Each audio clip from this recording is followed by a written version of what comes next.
Land and Agrarian Reform, and the history of land reform in the Philippines. Share and learn here in Reviving Roots.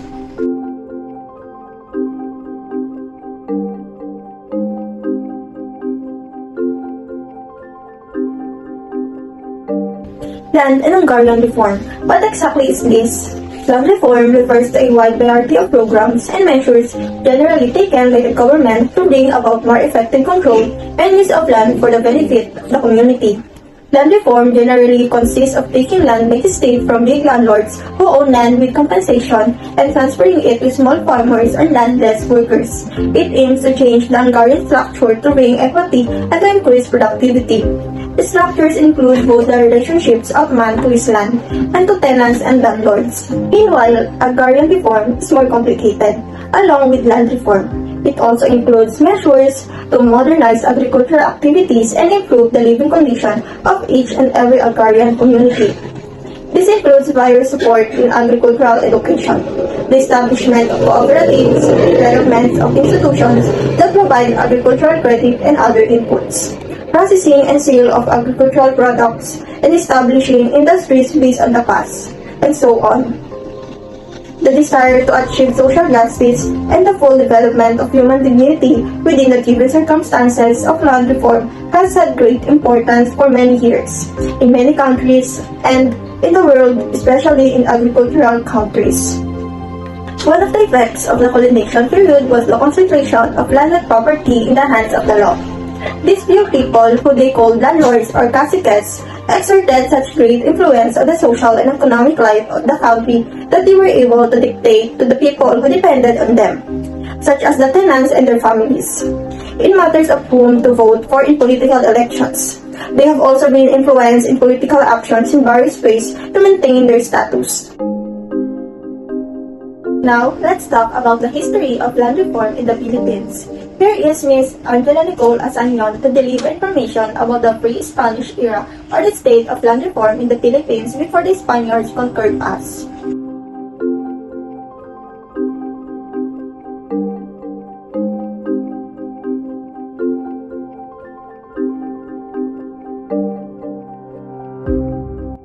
Before the Spaniards came to the Philippines, the social system of the Filipinos was feudal.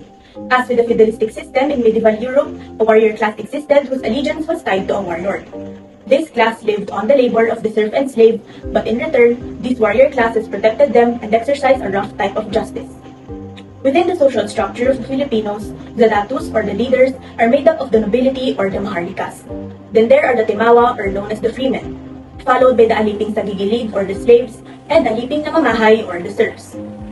The freeborn do not pay tribute or taxes to the datu but are bound to follow him in war. They provided their own weapons and tools, manned the ships when they set sail, built their houses, and planted their rice fields. The serfs served their master or lord, who could be a datu or another nobleman, and tilled his land. Both the ruler and the serfs equally divided the produce of the land. They owned houses of their own, maintained private property, and passed it on to their children as an inheritance. They were also allowed the free disposal of their chattels and their lands. The serfs were the equivalent of tenants in the late 19th century Spanish era.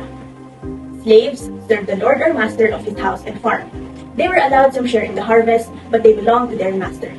Thus, they could be sold, especially those captured in war or born and raised as farmhands. In the subsistence economy of the first Filipinos, money was not the main need of people, and rice served as a medium of exchange. It's amazing to know that Filipinos have always had a policy when it comes to land reform. Now let's know what was the changes when the Philippines was conquered by the Spaniards. Here is Ms. Gabriel Molida and Ms. Pauline Ritalo to tell us the story of land reform during the Spanish era.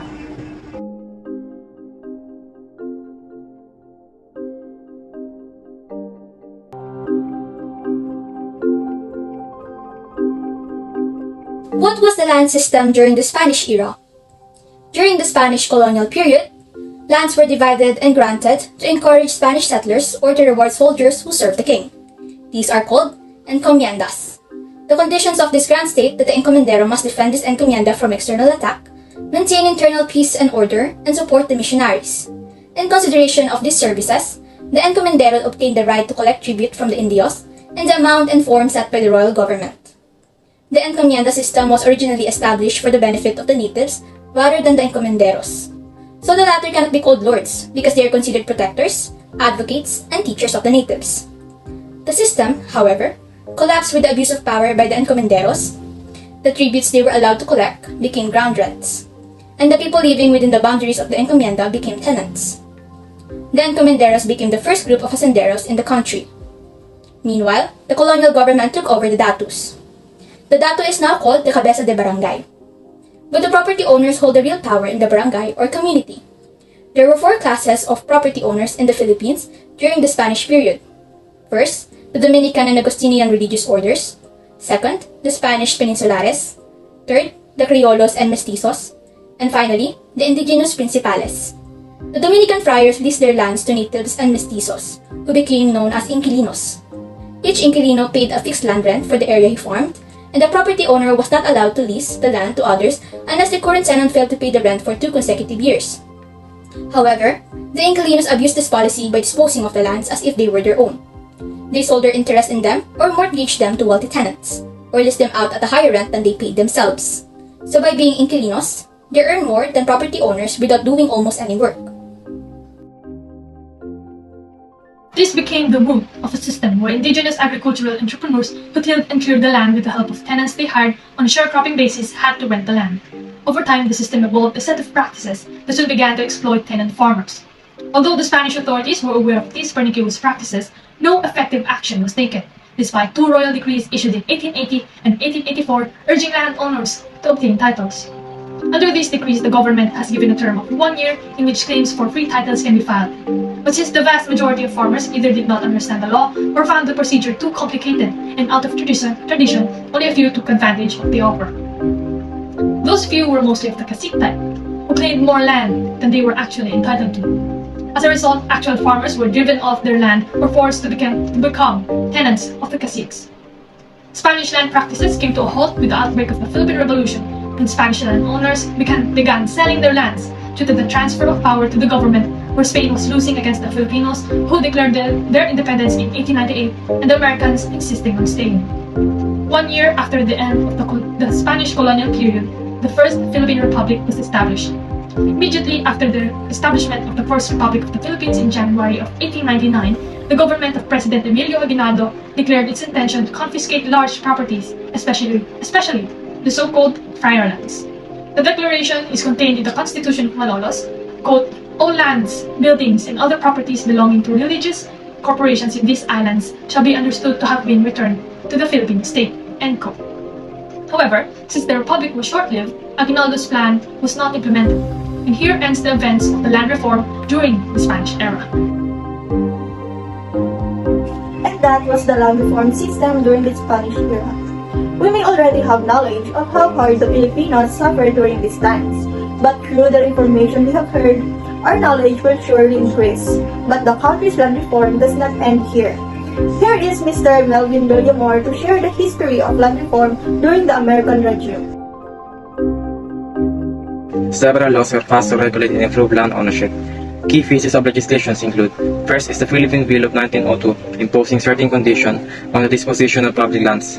Second, Land Legislation Act of 1902 provided for the comprehensive legislations of land titles under the torrent system. And third, Rice Share Tenancy Act of 1933 regulated relations between landowners and tenants of rice lands. And finally, Tenancy Act of 1933 regulated relations between landowners and tenants of sugarcane fields. At the beginning of the American era, about 100,000 indigenous farmers were without title due to the flood land system rooted in Spanish institution and the farmers' ignorance of various laws. The situation is aggravated by the lack of record of issued titles and the arduous land service. Land disputes began and the agrarian unrest worsened.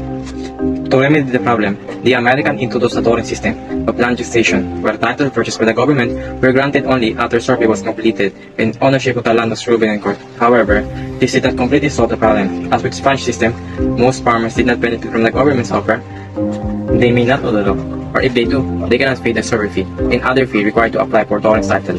And as for prior land, even the American authorities cannot touch them, because they are covered by valid land title issued during the American era. Furthermore, the Treaty of Paris 1898 obliged the U.S. government to protect the property interests of religious orders, and the resolution offered such a condition is the outright purchase of land, By 1919, approximately 69% of all farmlands had been purchased and disposed of by the U.S. civil governments of the Philippines. We already know what happened during the American regime. Now let's look at what happened during the Commonwealth period and the Third Republic. Here is Mr. Amiel Samater to show us what happened then, and the martial law and the Fourth Republic to be shared by Ms. Pauline Morales. Let's start the event of this period with Manuel Quezon in 1935 to 1944. At the time, the Commonwealth was established under Manuel Quezon. The wrong problem of land ownership relations gave rise to armed discontent among the present tenants of the estate. Pedro Calosa led the so-called Colorum Revolt in Taif, Pangasinan in 1931, and 4 years later, Nigno Ramos led the Sakdal Revolt in Cabuyao, Laguna. In response to the growing unrest, Quezon defended the plight of the tenants and tackled the agrarian crisis head-on by implementing a social justice program. During his administration, Quezon improved and strengthened existing land tenure laws by giving greater freedom to landowners and tenants to enter into tenancy contracts that did not violate laws, moral, and public policy. This law also provided for compulsory arbitration of agrarian dispute and suspended any action to evict tenants from the land they tilled and lived on. Dictated by Quezon's social justice program, confiscation of land lots and other large land properties began. Another key policy is the proper settlement of virgin public agricultural land, which are focused on Mindanao under the National Land Settlement Administration. The Quezon administration began under the 1935 Constitution, which declared the promotion of social justice to ensure the well-being and economic security of all people shall be the concern of the state. In 1933, Republic Act No. 4054 for the Rights Share Tenancy Act, the law provided for a 50-50 sharing arrangement between landlords and tenants. The following are the land and agrarian reform achievement of the administration under the Third Republic. Let's start with Manuel Rojas. The year 1946 to 1948, Manuel Rojas established a law. This law is Republic Act No. 34 and then RA 4054, established a 70 to 30 sharing arrangement between tenant and landlord. It stipulates that whoever bears the cost of planting and harvesting and provides the animal for work is entitled to 70% of the harvest. It also reduced interest on landlord-tenant loans to a maximum of 6% instead of a 10%. Next was Elpidio Quirino.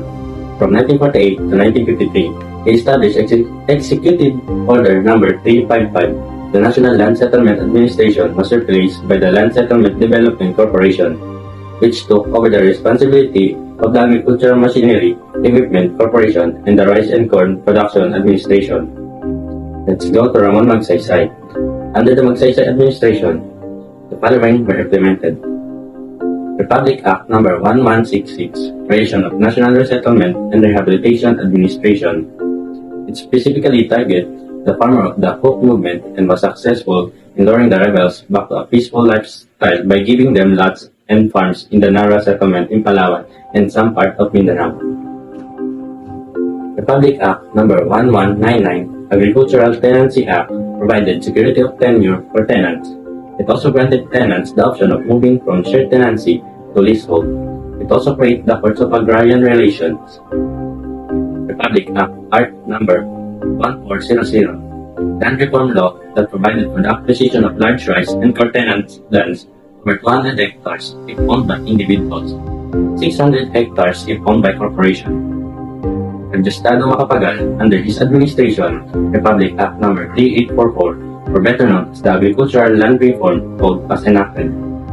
It abolished shared tenancy, institutionalized leasehold, vested rights of preemption and redemption for tenants farmer, provided for administrative machinery for implementation, institutionalized the judicial system of agrarian cases, integrated extension, marketing and supervised credit system service to farmer beneficiaries. Let's find out about land reform during martial law and the Fourth Republic of the Philippines under the Marcos administration. The following were accomplished. Republic Act No. 6089, the Code of Agrarian Reform, was established and the Department of Agrarian Reform was created. Presidential Decree No. 2 placed the entire country under the Land Reform Program. Presidential Decree No. 27 restricts the scope of land reform to tenanted rice and corn lands. On October 21, 1972, 1 month after the proclamation of martial law, President Marcos issued PD 27 with the main objective of freeing the farmers from the land slavery.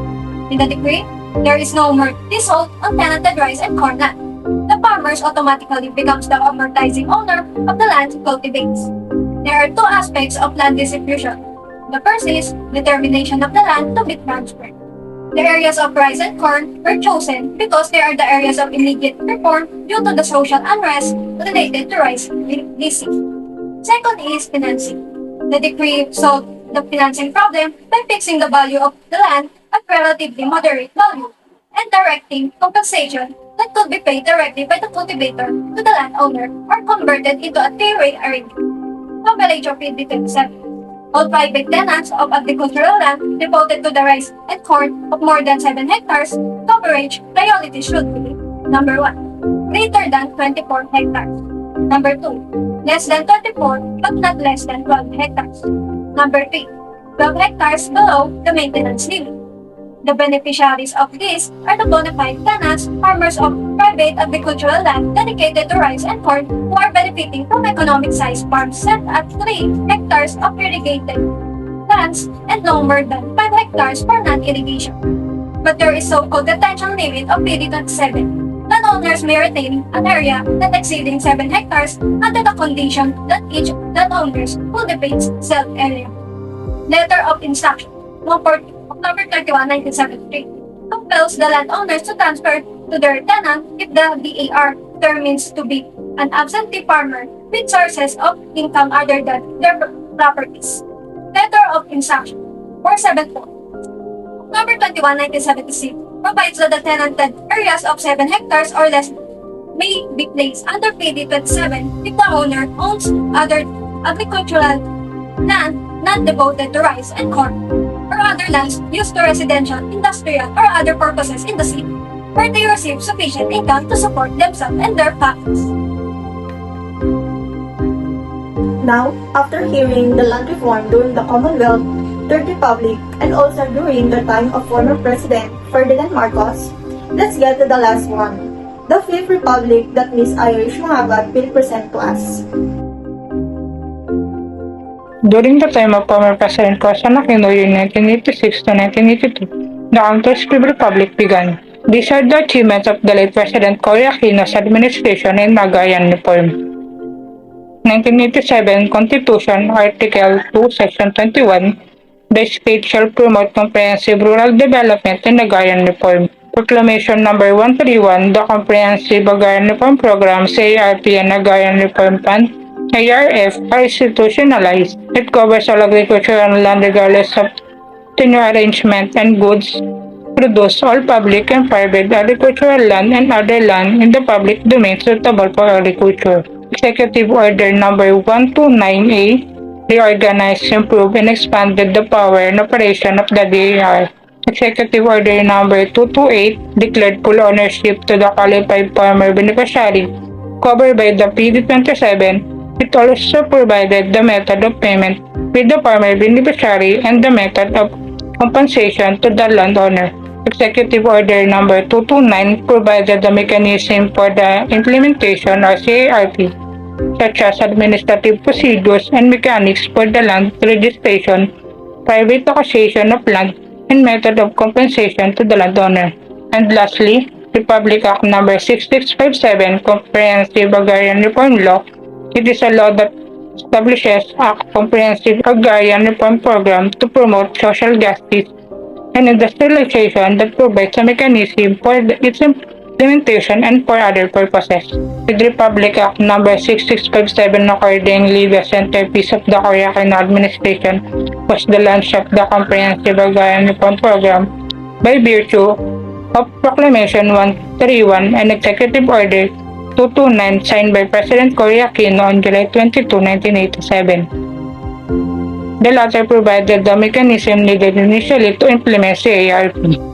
The implementation of the CARP is supported in law by the enactment of Republic Act 6657, or known as Comprehensive Agrarian Reform Law, signed by President Aquino on June 10, 1988. Therefore, every being related to the implementation of agrarian reform is also not governed by the said law. Existing laws such as RA 3844 as amended TP 27 and other law consistent with the actual have only supplementary effect.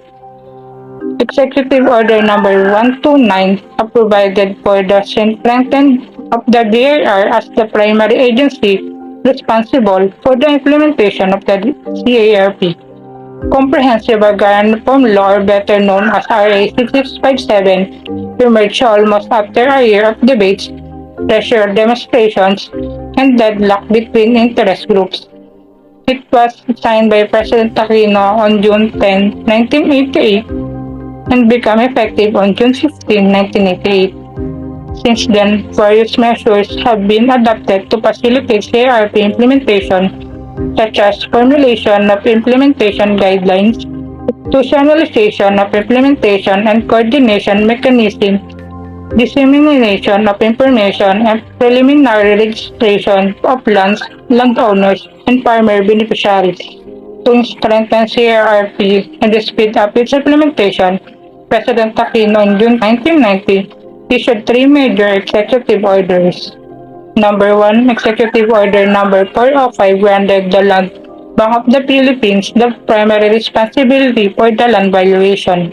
Number 2, Executive Order Number 406 emphasized the CRP is central to the government effort to accelerate the development of rural agro industry and mandate implementing agencies to align their respective program and project with CARP, with CARP implementation teams from national to municipality level, and identified and prioritized the 24 strategic operating provinces SOP where the bulk of CARP's work depends without prejudice to the implementation of the program in other provinces of the country. Number 3, Executive Order Number 407 ordered our government instrumentalities including financial institutions and corporations to hand over the DIR all land suitable for agriculture for coverage under the CARP. Furthermore, the 1987 Constitution, ratified on February 2, 1987, contains several provisions that directly deal with the agrarian reform. And this is land and the agrarian reform history of the Philippines. I hope you learned something. Land is very important, especially to farmers because it is where they plant and their livelihood, which even normal citizens of the country benefit from. I am Jarish Enriquez and this is where Reviving Roots, a journey through Philippine agrarian reform ends.